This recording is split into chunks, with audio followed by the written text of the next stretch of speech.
now we are on. So we'll welcome everyone to the March 9th meeting of the KC Downtowners. My name is Stan Myers, president of the organization. And just to maybe remind everyone, the KC Downtowners, we're an informal organization of folks who just celebrate and champion downtown Kansas City as you know, a preeminent place to live, work, and play. And so we're grateful for everyone who continues to participate here in the Zoom environment. It's been 2 years now, and I'm pleased to say that this is our final Zoom meeting. We'll be returning back in person in April. There'll be more details to talk about later on that. But one thing that, you know, was a great tradition that we started with the virtual environment was to champion nonprofit organizations in Kansas City. And so we have I'm really excited to hear the story today because the name alone just sparks interest. So we have Gary and Trish Walker from Monkey Brain Art who are going to tell us about your special mission and what you're doing for our community. So Gary and Trish, take it away. Hey, thank you so much for having us today. We really appreciate it. Monkey Brain Art is art, meditation, and mindfulness to help calm the warrior's unsettled mind. So why monkey brain? Buddhist monks call an unsettled mind monkey mind or monkey brain. And so when you talk to someone who has PTSD and struggles with that, it just clicks with them. They understand. So if you would picture a monkey swinging through the jungle and the vines are thoughts, it is literally just grabbing for a thought, grabbing for a thought, grabbing for a thought, and that's, your brain just never shuts off. So I am a veteran with PTSD. Trish is a cancer survivor and she has PTSD as well. And so I started painting to help calm my monkey brain. And we just felt like in that journey, it was time for us to share what we have found over several years now, that using art, meditation, mindfulness, that blend really helps warriors to find their calm. And so we do the art piece. I'm the art teacher. Trish is a certified yogi and she handles the mindfulness meditation. Trish, why don't you tell them about that? Well, the first thing is we try to calm their nerves before they get going because they never know what the course is going to be. We never give them a heads up at the first of the class or even a syllabus at the beginning of the course. We just they come every Tuesday or Thursday, whichever class is theirs. And so we want to get them centered and settled. So I just do a mindfulness piece. And being mindful, if you don't know, is just being in the present moment. So not living in the past, not thinking about the future, but just enjoying the moment at hand. So we go through a mindfulness piece and then we do a meditation. And we just, try to, again, calm their minds, help them breathe, reinforce that they are worthy, they are not broken. And, just a lot of them really connect to that. First, a couple, especially the men, tend to not be true believers of it, and then within 2 or 3 classes they're right on board and seeing the benefits of meditation. So, and then we have several teachers. So Gary's the main teacher, and we have first responder that's a teacher, and several other veterans that are teachers also. So it's a 9-week course. Currently we are doing that at St. Michael's Veterans Center and the American Legion up in Smithville.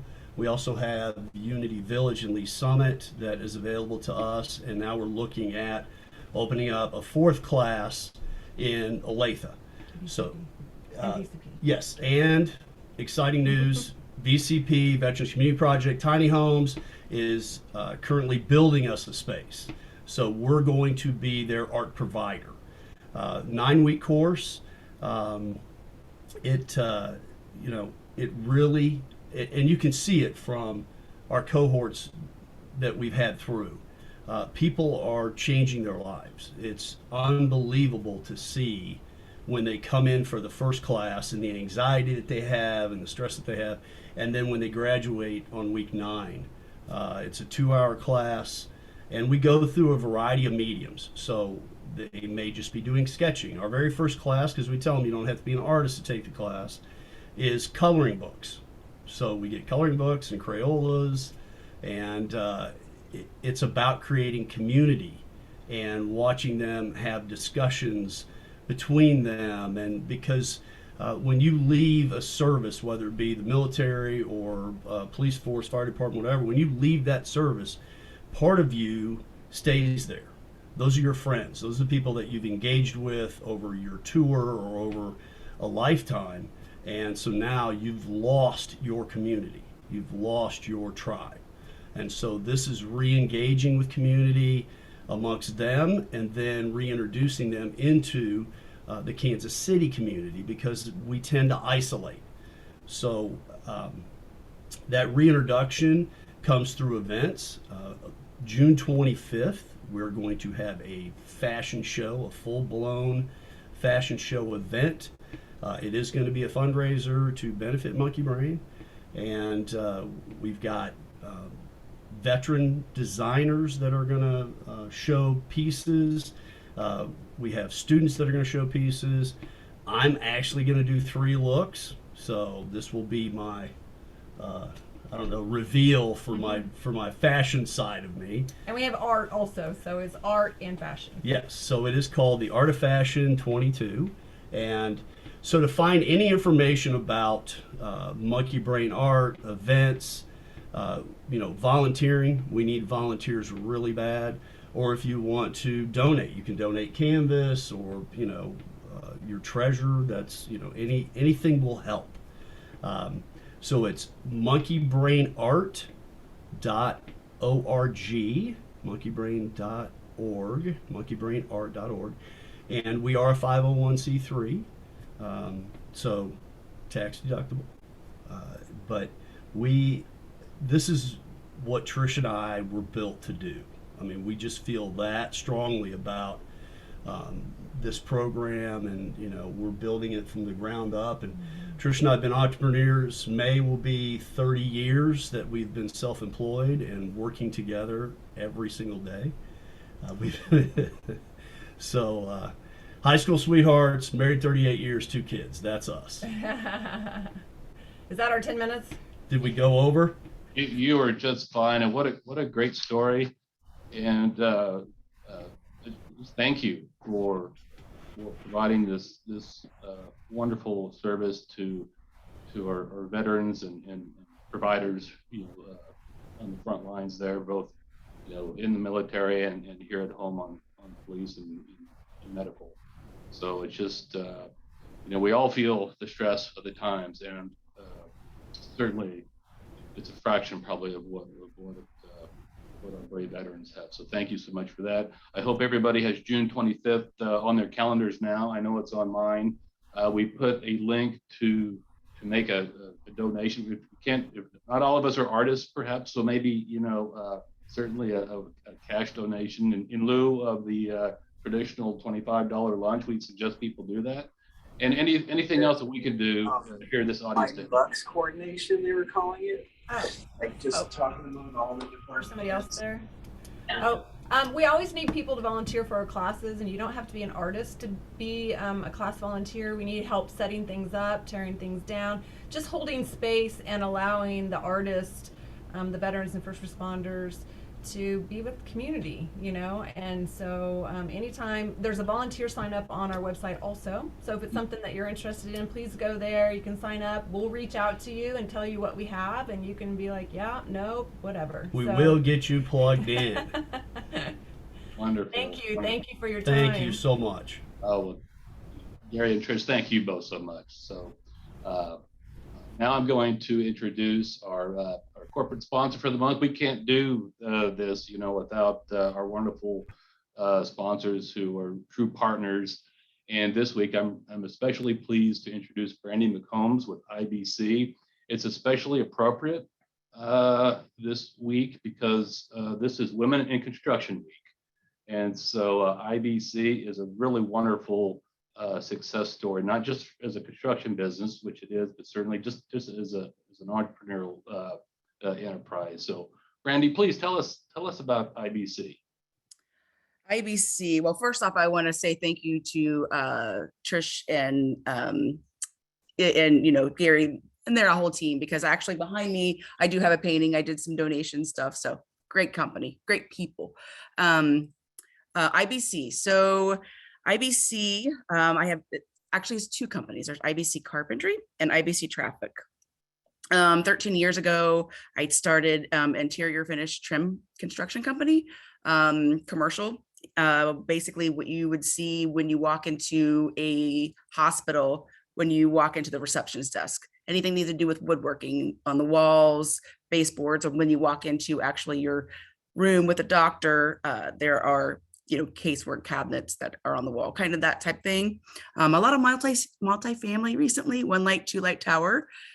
And then in 2014, came an opportunity for me to grow my scopes of work and move into the road side of things, and started the traffic control company, which if you've been down Main Street at any time recently, the extension of the streetcar from Union Station to the plaza, those beautiful cones and arrow boards are mine. I am sorry, but we're about to do it all over again. Actually, we are doing it again because I was just there yesterday. So yeah, I'm responsible for all those, unfortunately, but good for the economy and for my people. So we're just local, we try to stay within the 100-mile radius of the Kansas City area. So that's, we are busy going through, like I said, the streetcar. We started at the airport with the traffic, and all together between the two companies, we're about 85 employees. So that means support staff and in the field as well. So you should be seeing our signs around. We are actually still currently working on, we're calling it 1400 Baltimore, which was the Waldo and Reed building, which is and Mark Twain, and that one's underway right now as well. So the carpentry. Fantastic. Well, thank you so much for sharing the story. I'm an engineer, civil engineer. So when I hear, traffic control, a lot of people think, oh, disruption, delays, aggravation. As somebody who's had to spend a little bit of time on job sites in active, traffic areas, traffic control is about saving lives. Mm-hmm. And so it's critical and important. So, from an engineer to the contractor, I thank you for that. Well, I appreciate that, because usually it's the opposite. So I know, exactly. So we're having this conversation here with all the other folks here having to listen in. So thank you for bearing with that. But anyway, let's now move on to our main speaker, Andrew Ganahl. So I'm going to read Andrew's bio here. Andrew is a managing partner and one of the founding principals of A&D Real Estate. He has 20 years of experience in urban real estate development, financial services, and public policy and administration. Andrew focuses his development and management efforts on high-quality urban, multifamily, and mixed-use buildings in dense, walkable urban environments. His newest project with A&D is the development of a new 44-unit apartment project in the Waldo neighborhood of Kansas City.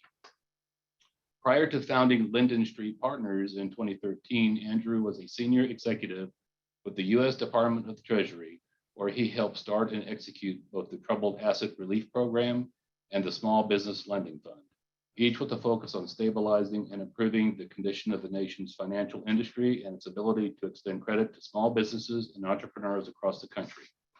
Andrew holds a Bachelor of Arts degree in public policy from Stanford and an MPA from Harvard. So a wonderful, unique background, Andrew, for someone in real estate development and with a particular focus. And I'm really looking forward to hearing your presentation today. So without further ado, Andrew Ganahl. Thank you very much, Dan. Hopefully everybody can hear me. I'll get the The presentation started shortly. The Zoom presentation is going to be a little bit new for me, but hopefully I'll be able to get across everything I hope to say. So let me go ahead and share my screen.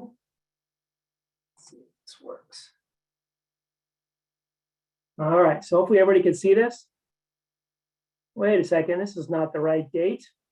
All right, so I was actually fortunate enough to present to the Downtowners 7.5 years ago. So some of you on this call probably were there. Some things have changed since then. So let me see. All right, a few things have changed, and I'm really glad to be back. And it's kind of exciting to catch everybody up on just a lot of the changes since 2014. So I'm going to talk about the various developments I've done in Kansas City.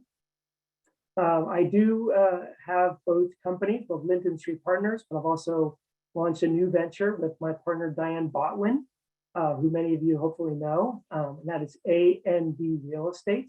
And Diane and I were the ones who did the most recent project in Waldo that I'll talk a little bit about. But here was my agenda from 2014. And I was looking at it and going like, actually, this is a pretty darn good agenda, huh? Some things have changed, but not a lot of other things have changed. So I'll make a couple little updates, but hope to just kind of cover some of the same ground here. So, all right, this was a nice little photo of what became 1914 Main Street. So this is it from those 1940s tax records. You see the little gas station back there. But in 2013, when my partner Scott Richardson and I bought the property, it looked a lot like this. You see the Rieger building, or the former Rieger building on the left, and that's Hotel Monroe on the right. These are classic infill surface parking lot. No streetcar yet, but that beautiful Max bus stop was there.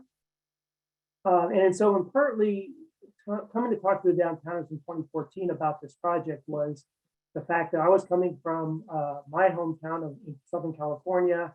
Scott was in Denver at the time. You know, what really brought us to Kansas City to do infill development. And there was a variety of things, including the streetcar, which we were very excited about, was not yet in place. And so by 2014, this is how it looked. You might recognize some people here. This is Mayor Sly James, Richard Wetzel from Centric, Jan Markison and Jim Glover, who were the council members at the time. And then me, Scott, and Brad Satterwhite from Chem Studio at the end there. And then here we are with an actually beautiful building today. So that's 44 apartments. It's 5/1 construction. So that ground floor has retail, currently hosting the Goethe Institute, which is a German cultural center. And the, you know, I have to say R.I.P. Rieger, spent many a good evening there, but hopefully that'll be a new restaurant soon as well. So this was completed in 2016. Classic infill project. One of the things we did was we have 27 parking spaces for 44 apartments. I want to say 7 years later, I think that was a winning ratio that allowed us to keep some of the construction costs down. We did have to sell some lenders on that less than 1-to-1 ratio, but Country Club Bank was forward thinking and went with us. And I think to this day, you know, we generally have about a full garage, maybe 1 or 2 spaces open at most, but we've been able to, I think, successfully show you that you can do more limited offsite parking than other people might think. We did a marketing study at the time with VI Marketing based in the Crossroads to interview a lot of people in the Crossroads, and this was a neat little graphic that was created back then. Just what's important to you when you look for downtown apartments. You know, that open concept, those big windows, a lot of light coming in, the kinds of things that make those unique lofts downtown so special. And we tried to recreate a lot of that with new construction. Moving on. So this is over on Walnut Street between 17th and 18th Street. This was a 3-story building right in front of you with those narrow windows. It had formerly been a warehouse, a paper warehouse for the Kansas City Star. So it had nice open spaces, big, strong concrete columns because paper newsprint is very heavy. But they would store paper in this building, a matching building across the alley. And then, of course, on the other side of Grand is where the Casey Star was until very recent. So we turned that into the Terrace on Walnut Apartments, which is 38 apartments over ground floor commercial. So you can see we blew out the windows and then added 2 new stories of construction on top, leaving a signature terrace deck there on the southeast corner, which really gets some great light, and it's so fun to use that. We've had some good parties up there as well. So that was a project we undertook from about 2016, opened it up in the end of 2017. Those are both, again, in the Crossroads. So the most recent project that I'm partnering on with Diane Botwin is down in the Waldo neighborhood, which even though it's on the other side of town, it's still a really great transit-oriented location, very close to the corner of 75th and Warnell, which is the end of the Max line. I happen to now actually move to Kansas City about 2 years ago, so I'm now a full-time Kansas City resident. Love being here. And my house in Brookside is right on that Max bus line.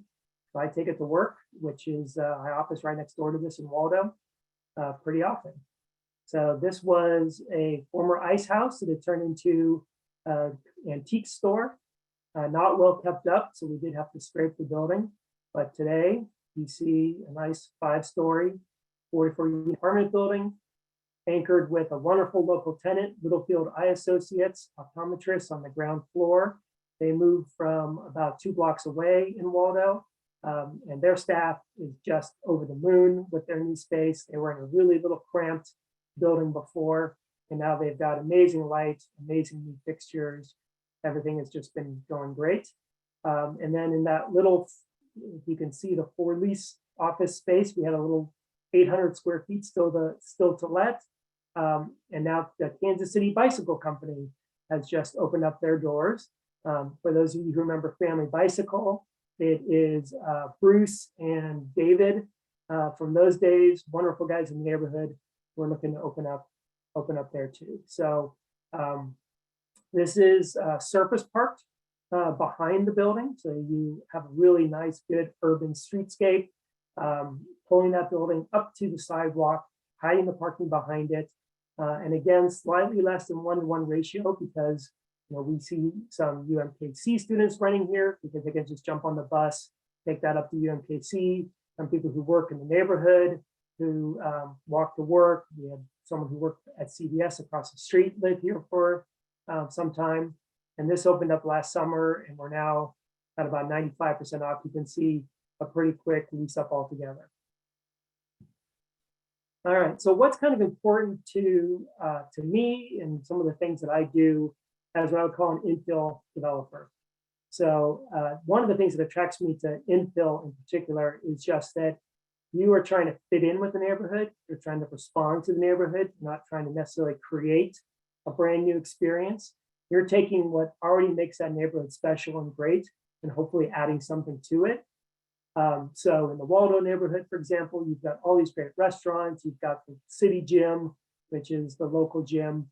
Rather than build a really big amenity heavy building, it's like, hey, you're in a neighborhood for a reason. Walk out your front door, go to the gym, go to the restaurants, go to the grocery store. There's an Aldi across the street.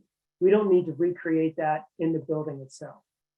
So really trying to respond to the surrounding neighborhood, use that to our advantage, add people to it. A lot of these neighborhoods have a lot of great, like just using Waldo, for example, a lot of great single family home options, but not a lot of apartment options. So if you're not ready to buy a single family home, or in some of our residents' cases, you're coming from a single family home because you want to downsize. You don't need the 3-bedroom anymore. You're happy with a 2-bedroom or even a 1-bedroom. This provides that opportunity. In the Crossroads, same thing. You have a lot of great businesses have been located down there for some time. A lot of wonderful restaurants, wonderful bars, but until recently, not a lot of apartments. And now if you go down on a weekend before, I mean, it might as well have been the Wild West with tumbleweeds coming through it, but now you see people going to coffee shops, people going to brunch. It's really amazing how far some of the downtown neighborhoods have come, even in the past 7.5 years. Another big aspect, moving on to the right side of the slide, is transit orientation. and what I'm calling like the response to the geometry of density. And this has a lot to do with cars, right? So I'm just going to go to this slide really quick. If you just see how much room in our cities and our roads cars take up, it's really pretty amazing. And this doesn't mean that cars are bad, but if we're going to bring people into urban neighborhoods and have those urban neighborhoods not just be seas of parking lots, then we have to figure out how do we get fewer people in cars and into other alternatives like buses, bicycles, and so forth. So a lot of it is about making those investments in public transit, making those investments in bike lanes and other alternatives, because people will have cars, but the less often they have to get in that car to do an errand, to go to a grocery store, to go to a restaurant, the better off we'll be, the more vibrant those neighborhoods will be. And there's very few neighborhoods that I can think of that I would go to travel to in Europe or some of the East Coast cities where I'd say, hey, this wonderfully great walkable neighborhood, what does it need? It needs more space to put cars. That's just, they just conflict at a very basic fundamental level. And then when you're dealing with a neighborhood like Waldo, so here's 75th and Warnell, you can just see the density of different options that are in a very short walking space. So you see over there by him, her, there, Hair Studio, 222 Waldo Flats. You've got your Aldi, you've got your restaurants, you've got your drugstores, you have your gym, all within a very small area. And the number of car trips that cuts down on is just tremendous, and people have those options to live there. Some of you may be familiar with this slide. I think it came from Urban 3 and some of the work they did in looking at Kansas City land use. And the red here is this is the downtown area. Sort of at the southeast portion of the loop is on your left side. And just all the space is given over to surface parking. And then there's a lot more garages that you don't even see here too. So if we want to bring people back, which I think we all do, to that urban core, and somehow trying to figure out how do we handle this issue of one person, one car? What additional options can we give to people? This was an interesting study that was done by the New York Times during the pandemic that looked at the density of office use in various cities' downtowns. So at the very top of it, if you can see downtown Boston, 83% of downtown Boston is office space. San Francisco's downtown financial district, again, heavily office space. So what did this mean? It meant during the pandemic, when people weren't going into the office, these downtowns were absolutely hit so hard. There was nobody coming down there because there were a lot of people working from home. There was very few residents around to patronize the neighborhood businesses. Those downtowns really saw kind of the most dramatic changes in what was going on. And Kansas City, I think to its credit, has kind of taken this resident-focused approach, this resident-forward approach of, yes, we still have a lot of office workers in the downtown Kansas City marketplace, but how do we fill that in with people who are going to be there when those offices are closed? So residents. And the result is a much more balanced approach where, yeah, perhaps you're going to have fewer people coming into their office every day, but if you can make that up with more people living down there, then those businesses who depend upon those people being in and around the neighborhood, the safety of the neighborhoods, having people in and around them, will really be better. So in some ways, I think this is a big advantage of Kansas City to continue to focus on bringing residents downtown. Offices, yes, as well, but having people downtown 24/7 just has a multitude of benefits for that. All right, so one of the things I'm definitely passionate about is missing middle housing. I'm sure a lot of you guys have seen this diagram used over time, but the alternatives don't have to be just detached single family houses, which of course are very important, have their role to play. And then the big 5-story kinds of developments, that even the ones that I do, albeit on a smaller scale. There's a whole missing middle that we've lost, that if you go to the older neighborhoods of Kansas City, are all over the places, right? You've got your colonnades, you have your small apartment buildings, you've got duplexes, fourplexes, all the way from Union Hill down to Waldo. It's full of these different housing types that are unfortunately really hard to pull off. And it's often because of zoning regulations, lot size regulations, lot coverage regulations, parking regulations, you name it. The amount of the city that would literally be illegal to build today, if it didn't already exist, is tremendous. And I think that's something that we can do something about. So I'll give you an example. This is a little project that I'm working on in Columbus Park that we just presented to that neighborhood a few months ago. So don't memorize these slides because I think some of how these things are going to look is going to change. But what I've wanted to do for quite some time is I've built these nice apartment buildings in downtown areas like the Crossroads in Waldo. We have a couple who lives in our apartment. They want to stay downtown, but they're ready to buy a house. They're not ready to go out to the suburbs. But boy, there's just not a lot of for sale options in these urban neighborhoods. So this is a townhome type project. These would be, for example, 3-bedroom townhomes on the corner of Pacific and Troost. For those of you who know Happy Gillis, this would be on that currently vacant grassy area just to the south of Happy Gillis, to provide that differentiated option for people who want to stay in an urban environment like Columbus Park. It's very neighborhood-like, it's very close to downtown, very close to the river market, super walkable, but provide them with an opportunity to buy something there. So this is an overhead shot of the project we're working on. It's kind of this awkward triangle shape. So we were left with the challenge of, well, what do we do with the land that's kind of to the south of these townhomes that we know we want to provide? And we've kind of hit on what I would call like a courtyard duplex concept. Now the orientation might change a little bit, but the idea is a for rent project. It would be just 10 apartments, kind of tucked back in a nice grassy area with beautiful views to the south.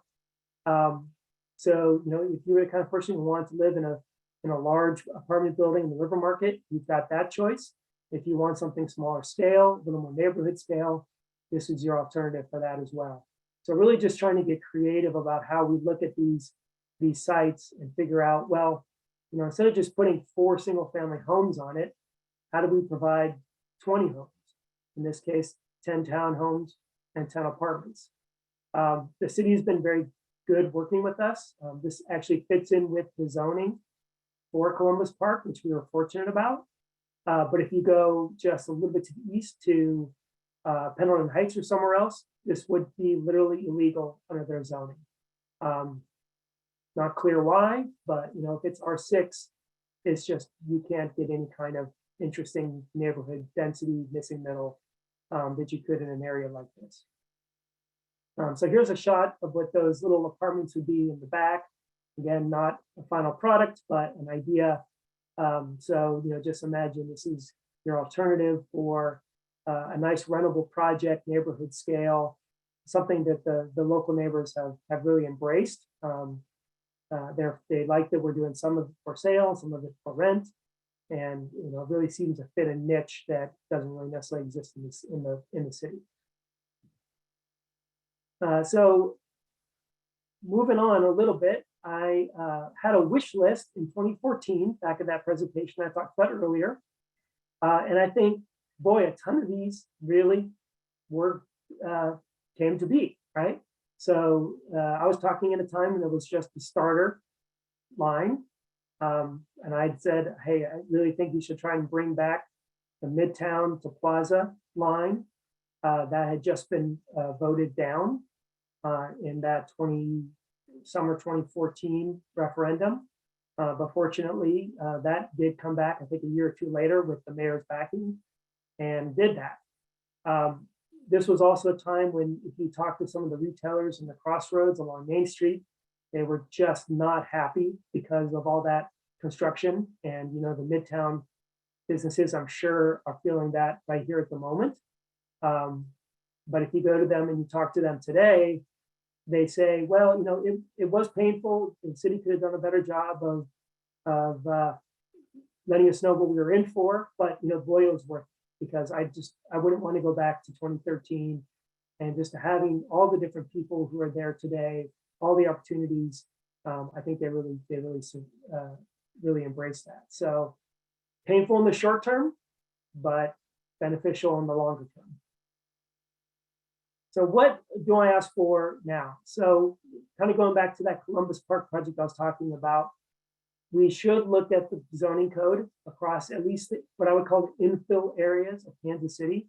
So whether that's River Market to Waldo, State Line to Prospect type areas. I think there's a lot of opportunity to re-legalize some of the housing forms that used to be legal because they exist today, but aren't legal anymore. So whether that's introducing ADUs, the ability to do duplexes, triplexes, and colonnades. The idea is that while you may increase the value of the land, because the land can now have multiple units on it, the cost of those individual units has actually gone down. So instead of one house costing $500,000 on a piece of property, you might have 4 condos that might go for $250 each. So combined, it is $1 million, yes, but you have an opportunity at a price point, $250,000, that you wouldn't have if you just had a single $500,000 single family home. There's also room, I think, for smaller lot sizes. I think people are realizing the benefits of density. I live just off the trolley trail in Brookside, and one of the great things is seeing those warm early spring days like we had in late February, where just the streets and the trails are packed because there's just a fair amount of people who actually live along that stretch. It's a surprisingly dense corridor. Tax incentives, definitely a more controversial topic, but one that I feel very strongly about. Infill development is inherently more expensive than greenfield development. And when I say that, it's more expensive in the short term, right? You have often very poor soils because you've got buildings that were poorly torn down, often just bulldozed into a hole, covered up, and people walk away. You have aging infrastructure. So one of the things in Columbus Park that we're being asked to do is to replace a water main that dates back to 1898. And by all rights, this should be the city's requirement, but they say, hey, if you want to build along this water line, it's on your dime to replace it. So there are costs that you're going to incur as an infill developer that might not apply to a more greenfield or suburban type development that doesn't have those same issues of both legacy aging infrastructure and also really poor soils. So tax incentives are something that can really help close that short-term gap while providing additional tax monies to everybody in the long term. It's something we use on all of our projects here.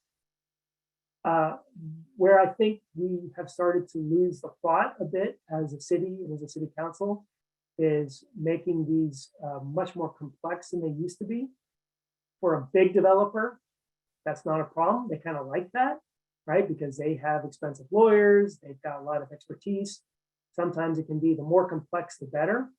But if what you want to do is encourage more people to be able to become developers, right? So it's even somebody building a duplex on a small lot is a developer. Make these tools available to people like that who live in these neighborhoods, who want to just do small projects, but don't have the expertise or the time or the ability to hire the fancy lawyers to get the same tools that the big guys could seem to get. So a lot of that is making them more clear, more simple, more administrative, not adding a lot of additional requirements onto them. With the trade-off that I would be supportive of is shortening the length and perhaps limiting the amount. But the idea is instead of everything being super highly negotiated, just make it very clear to say, hey, look, you'll get 10 years and it's 75%. Everybody's playing on the same playing field. There's not a lot of opportunity for favoring, for corruption, etc. And it really, I think, helps make it for the mom and pop developer or the one-off developer to play the game. All right, and then lastly, continue to expand those transit options. We talked a little bit about the geography of density and how do we solve that problem of having more people able to live in an area, bringing their cars along, but not having that crowd out other better uses like office, retail, restaurants. More and better bike lanes. I am one of those guys who bought an e-bike during the pandemic, and it's been fantastic. I take it to Waldo all the time. It makes my 2-mile commute about a 10-minute ride. I'm not a big cyclist. I don't own a single piece of spandex, but I love jumping on an e-bike and just going down, tooling down the trail. And then one of the reasons I also picked my house was it's right off of Max Line. So I am a person who enjoys going downtown to enjoy a cocktail, but I don't want to drive because I live for long enough in places where I could go to bars and not have to worry about drinking and driving. So the same thing, I love being able to jump on that Max Line, go downtown, have a nice restaurant, have 2 drinks and come home and not worrying about where I park or where I have to drive. The problem, of course, is that if that bus is running every 30 minutes, it's just not going to work. So kudos to the KCHTA. They've got some great plans to increase high frequency service along certain lines, including the Max Line and Prospect Max, and I think the 31st Street line. But they're having the staffing issues that you're seeing everywhere. But I'd say continue to do that. So that's the end of my short wish list. I just wanted to throw up 2 quick books that I've read lately. The one on the left, I think, is free if you go to the Strong Towns website, but it was just a really great, I think, apt critique of some of the things that Kansas City has gotten right in the past, but has gotten wrong more recently. And is kind of in a lot of ways saying, hey, go back to the things that made sense and made Kansas City great in the first place. And then I think Color of Law is just necessary reading for everybody who's interested in urban issues and why things are the way they are and how it's not natural, right? These were the kinds of segregation, the kinds of displacement were directed from on top, and we really still haven't even solved that problem. But this is not, the way our cities are laid out are not a natural phenomenon. There really is kind of a sordid history behind that. So with that, I just wanted to show you, this was a great early streetcar rendering, and it became reality. So that's the same one, an actual picture. Well, thank you for everybody for letting me have a chance to describe some of my projects. I hope to do more. I've got some other big plans. Columbus Park I'm very excited about, and happy to answer any questions if you have time. Andrew, thank you so much. That was fantastic. And as you were going through your projects and showing the renderings, very, very cool, modern, clean-looking projects. But as you were describing things, it's obvious that this is not just a design conversation. The missing middle housing, I mean, that really kind of hit home with me. This is really an economic matter as well. And I think, we had a couple of questions here. One was maybe specific to when you were talking about the Ice House project in Waldo. Cynthia was curious as to what your average rent and average square footage are for those. And then I think we've got the Miss Gigi has a more broad question about the conversation is for everyone to move downtown. How is there any opportunity for the inner city or other areas to develop? So that the holistic nature of our residential environment over the city. Sure, I'll start with the first one. So the rents are the Waldo project are pretty similar to what you see in the Crossroads. It's about $1.75 a square foot. So let's say a 1-bedroom is between $1,200 and $1,300. It is brand new construction, so it tends to get on the higher end of the price points simply because new construction is the most expensive kind of construction. Studios start at around $995, so about that $1,000 mark, and 2 bedrooms are around $1,600.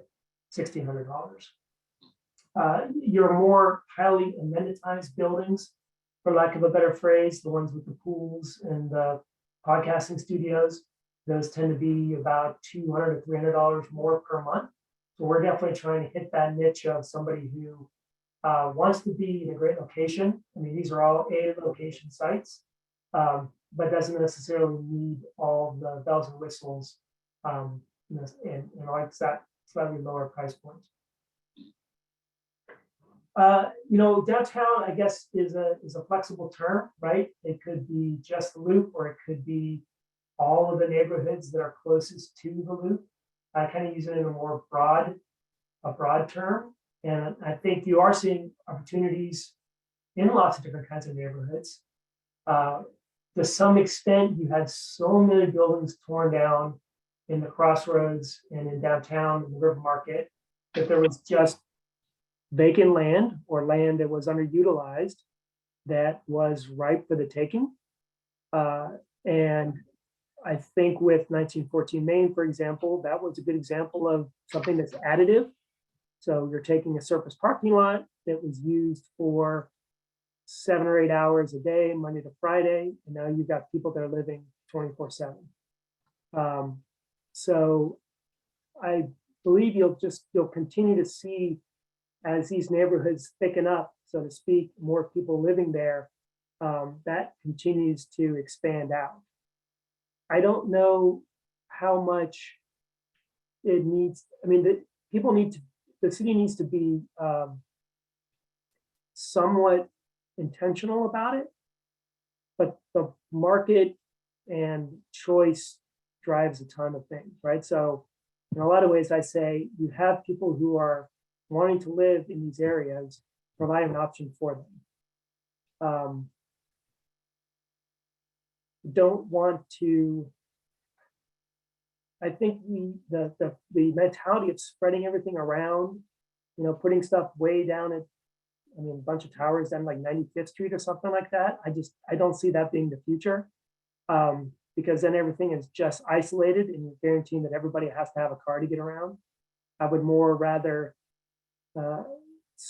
spend the effort and time to kind of hit those areas that are the historic Kansas City central neighborhoods where there is such high demand at this moment.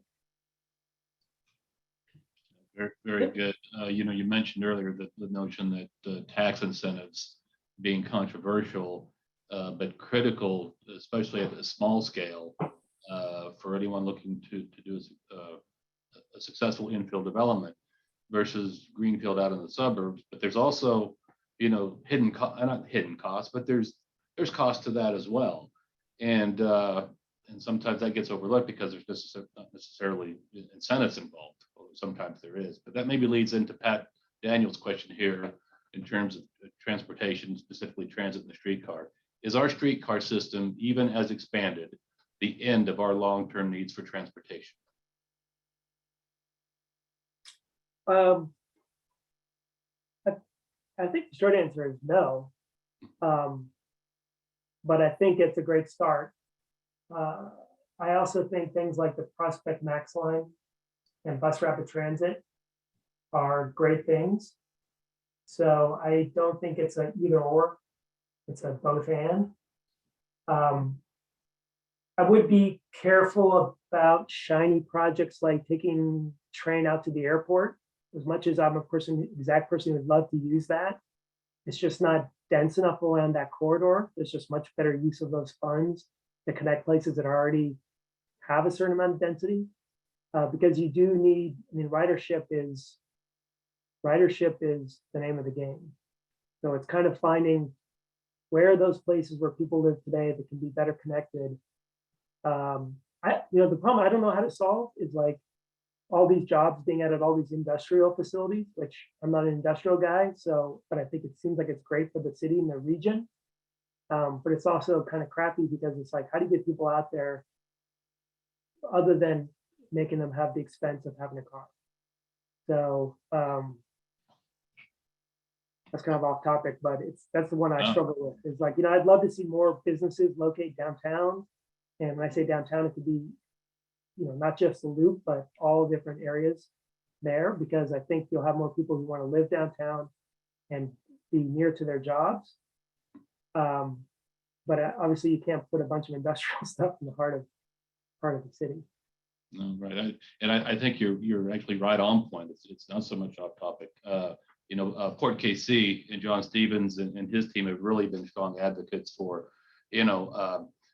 supporting, bringing that industrial development in the appropriate locations, like, for example, Federal Bannister, which will be a huge employment center, but then they're actually working to make sure that that workforce transportation is part of the overall development. And so that kind of thing is there. And I think buses can be good. I mean, I rode buses when I lived in Washington, D.C.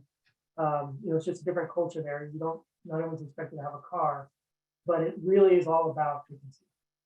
Like if something is running every 15 minutes, oh, sure, no worries. I'll use it. If it's every half hour, then too often it's like, well, so I'll drive to taking the bus, but I'm just going to drive instead. So the more we can do about investments in frequency, the more those we use. Maybe gas prices will change the way people feel. 100%. Yeah. Maybe gas prices. They very well might, absolutely. So, and it was also interesting as you were talking about, your two kind of focal points, neighborhood and transit, and on the neighborhood piece, where you're looking for where there really are those existing amenities, and you're just providing a mid-scale living environment that fits in with the neighborhood. And I think Cynthia had asked a question too that's, I think, appropriate to this about walking distance to basic services like grocery stores, gas stations, as Kate just mentioned. Not always just the restaurants and the bars and the things that maybe we associate with Crossroads and urban living, but I mean, basic and food deserts is part of that as well, right? So it's fairly complex.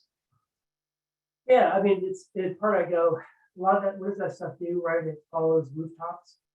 So you bring the people there and those will follow. Yeah. I don't know. There's no easy way to force it, right? Like I can't call up Target and be like, come on, you've been waiting for the city Target for how many years? Get on it. But I do think, there is a lot of interesting stuff going on in other cities where people are, Minneapolis, home of Target, is experimenting with more urban format stores. And as those are perfected, I see them really being perfect to roll out to a Kansas City marketplace. I admit I am a Californian. I am not going to be the last person to leave California and come to Kansas City. I'm sure a lot of people are meeting them. Prices are so insane on the coast, and Kansas City has so much great things to offer that people are coming. So in some ways, it's like, even if you're not a super pro development person, I think the city has to be ready to welcome these newcomers, have the units for them. Why are prices going crazy all across Kansas City? It's because of demand. I mean, simply people are saying, maybe a lot of it was a pandemic, but it's like, I'm going to rethink where I live and what I do. And hey, maybe I'm from that area originally and I have a job in New York, but now they're letting me work remotely. I'm going to go back to Kansas City for quality of life. Like that is going to happen. And I think we can get out ahead of this by being really thoughtful about how we encourage infill development. Yeah, absolutely. And you were talking earlier about, we shouldn't just think maybe of development and developers. I mean, the stereotype is, big major national companies coming in and doing huge, whether subdivisions or large, multi-story projects. But a lot of this the demand that you described, especially in our urban and older neighborhoods, can be addressed by local, small-scale, organic developers. And it gets to the whole, and I'll put in a plug because I see Abby Kinney from Gould Evans is on the call. Thank you for being here, Abby. And if anyone here wants to learn more about being a small-scale incremental developer, the Incremental Development Alliance meets monthly. I think I'll say the 5th Monday of the month, right after 5 o'clock there at the Pinnacle Coffee House. So, thanks, Stan. Yeah, and I can drop my email in the chat if anybody wants to be on the email list, we also have an Instagram group where I post information called InkDev KC. So I'm happy to share information with anybody on that. Thanks for the shout out, Stan. You bet. You bet. I highly recommend it. I learn something every time I go. So great organization. And I mentioned earlier, it's a design problem and an economic problem when we're looking at these types of projects. But the design does matter, and the renderings you had that I saw Helix was doing for your project in Columbus Park. Pat Murphy asks, who was your architect for the 222 project in Waldo? You want to give them a shout out? Yeah, I'll drop in the chat, like Chem Studio for 1914 Main and Terrace on Walnut, and Sloggy Architects for 222 Waldo Flats. Sloggy is, Chem Studio is based out of West Bottoms, and Sloggy Architects based out of Plaza. So you mentioned like my different career, and like when I came to development about age 36, and in retrospect, it was like I had no idea how much they were hated. So it was a crazy idea. It was like, but to your point, there's a lot of small developers that don't deserve the hate. Abby hosts those every month at the Development. People doing really great work. We're not just trying to rape and pillage and get every last dollar, but really do special stuff in the city. So not whining too much, but it's like trying to not have people brush with such a broad stroke on some of those issues. Absolutely. So I mean, thank you again for being with us today, sharing your experience. I mean, I think it's people like you, people like Abby, Chem Studio, Slaggy, everyone who's involved in these types of intent projects, really looking at what is truly needed and what fits in with the neighborhood. All these things added together really are part of what's driving the excitement in Kansas City, not just the shiny streetcar, not just the shiny airport, all of which are great, right? But it's filling in, the gaps where people really live, work, and play. So once again, thank you again for sharing that, Andrew. We're here at the top of the hour. So real quickly before we do close out, I want to, again, as I said at the top of the program there, we will be back in person at the Kansas City Library. For those of you who can remember back 2 years ago, and I'm not sure I'm one of those, but it'll basically be all the same format. Just pay attention to email, website, etc. Mayor Quentin Lucas will be our featured speaker, and it's highly appropriate because many of you might remember that our first virtual meeting, April of 2020, was Mayor Lucas, and our organization, we're eternally grateful because I think that helped jumpstart us into this strange world that we managed to navigate, and I think it's fully fitting that when we get back in person, it'll be to welcome Mayor Lucas back at the library. So thank you all again for being here today. Thank you, Monkey Brain Art. Thank you, IBC. Andrew, thank you. And everybody, have a great rest of your day.